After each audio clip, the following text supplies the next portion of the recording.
are we doing? It's Cryptoinsightuk here, bringing you back another YouTube video. We're just going to get straight into this daily update.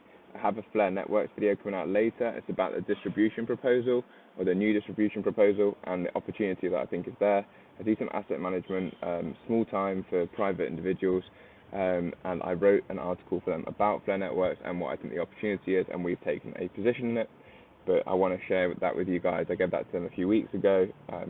Actually, I also posted it on my Patreon, but I want to give it to you guys for free now, and I'll record a video on that after this.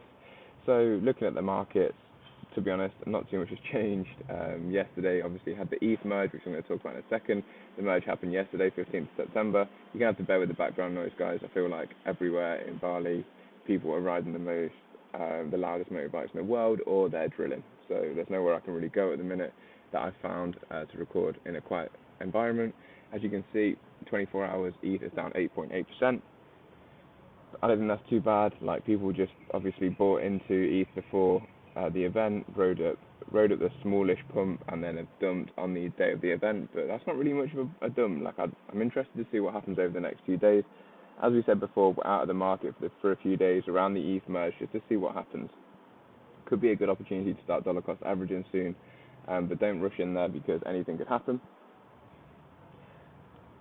If we can see this, like, on our chart, we'll just display this on the monthly.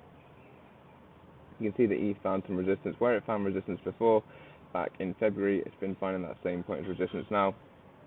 A lot of people are saying this is the end of the rally, but I personally don't think so. I think we definitely have the legs to start running up again here at some point soon.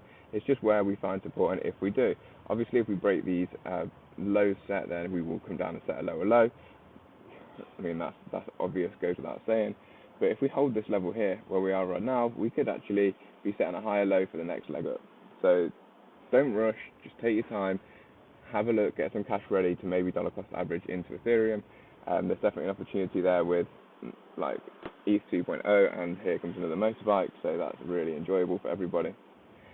As we've already talked about, the ETH merge has completed yesterday, went without hiccups, so that was something very interesting.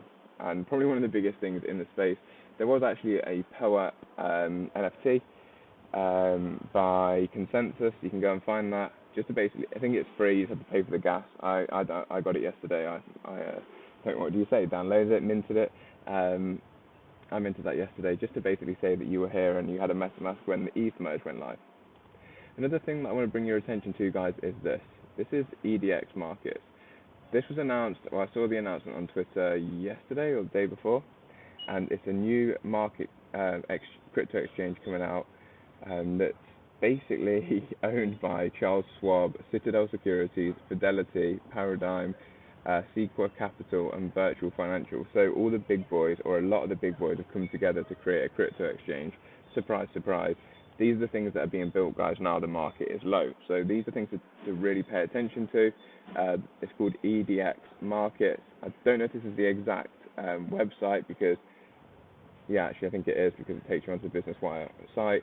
But there's not too much about it yet, but we just know that it's coming. So they're entering the space, guys, and they're entering heavy.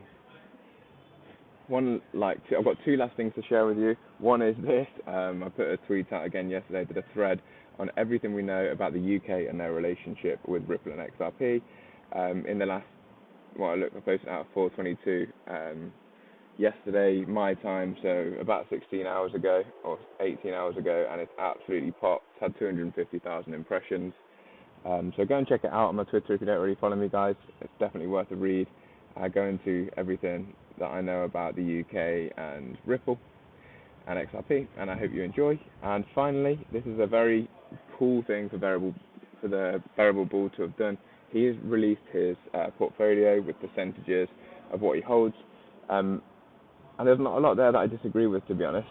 Moonbeam's an interesting one at 7%. I know there's a lot of hype around the Polkadot ecosystem, and Moonbeam was looking to be a good project, because Moon River was the canary net for Moonbeam, and it performed really well. But on the launch of Moonbeam, the market started to drop, and it didn't really get the traction it needed. So that's an interesting one at 7%, more Moonbeam than he's got of XLM and Algorand. So that's very interesting to me. Alliance Block, Constellation, they're both two small caps. I put them in the same bag as Casper. Casper, Alliance Block, and Constellation I will get some exposure to when I take some profits for XRP. Obviously, I'm sorry about the motorbikes, guys. There's literally nothing I can do. IOTA, obviously, one of the potential ISO tokens. Polymath, I don't know too much about. VeChain, I flipped VeChain at the start of this year. I was in at like a cent and now it's at like 11 cents. Quant, obviously, we know about Quant. My only issue with Quant specifically is that it hasn't survived the bear market, but obviously we're in a bear market now, and the fact that I know it's crypto agnostic, but I don't really understand the need for a token for Quant if it's just trying to be an interledger to connect everything. That's one of my main concerns with Quant as a crypto in general. Propi, obviously tokenized in the property market. Polkadot, obviously linked heavily with Moonbeam. Zinfin is basically the Ethereum of fast transactions and financial markets, so it's just making smart contracts that settle basically instantly. Avalanche is a fast DeFi chain. I like Avalanche. Chainlink is like an oracle system. The thing that people like about Chainlink is the way that it finds consensus. They have a huge like governance council as well, including big names like Google, people like that. I don't actually know like deeply about Chainlink, but it's something that people talk about a lot. Cardano, obviously, Charles Hoskinson's project, again, trying to compete with Ethereum. It's already been proof of stake for a while, has had some issues in the past, but also has quite a strong community. But also I like Charles Hoskinson, even though I feel like he's a bit up his own arse. He does want the best for the crypto space in general, and he's very active, so has a good future in my opinion. Decentraland and Sandbox, obviously two metaverse tokens, the biggest two, and Agala's also in there as well with the metaverse / gaming genre. I'm writing about that in this week's Patreon if you want to go and check that out.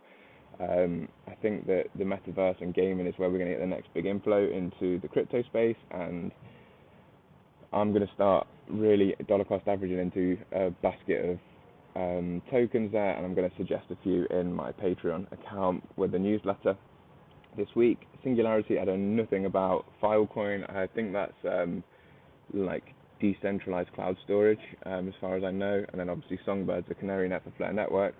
So if you guys want to check out any of those cryptos, I think they're all pretty good shouts. There's not too much that I would go against there.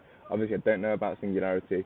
I think the fact that Moonbeam's got a 7% weighting above Stellar is interesting. I don't really like Stellar myself too much because of Jed McCaleb. I heard a rumor that he's left, but I've not really looked into it because I don't really look into Stellar that much. I know that's quite controversial being an XRP holder, so don't shoot me.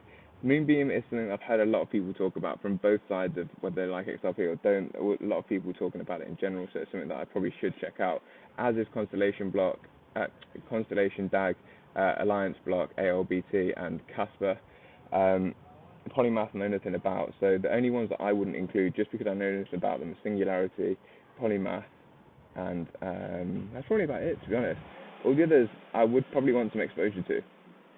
So great little pot there from Bearable Bull. I probably would go a bit more heavily those two that I've just taken out there. So if I took out Polymath, Singularity, I'll probably take out IOTA. There's something about that project that I just don't like. And then I'd probably allocate them to smaller cap metaverse tokens that I'm going to release in Sunday's newsletter. So get over there and check that out. If you haven't followed me on Twitter, go and check that out as well. I hope you enjoyed today's weekly roundup. I'm sorry for the background noise, and I'll speak to you on the next one. Peace up, A-Town down, as I should say.